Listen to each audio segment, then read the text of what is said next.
ஒருவர் லக்கண சந்தியில் பிறந்திருக்கிறாரு அப்படிங்கிறப்ப அவருடைய லக்கணத்தை எவ்வாறுலாம் முடிவு செய்யலாம் அப்படிங்கிறத இந்த வீடியோவில் பார்ப்போம்.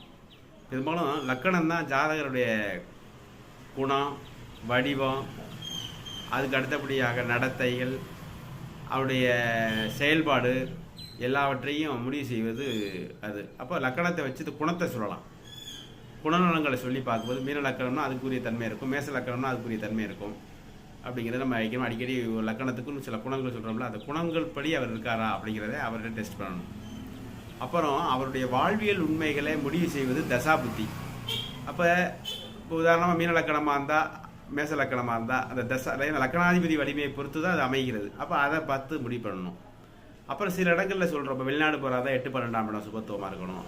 ஒரு சமயம் அவர் வெளிநாட்டில் இருந்தால் 8, 12ஆம் இடம் இங்கே சுபத்துவம் இல்லாமல் இருக்கும்.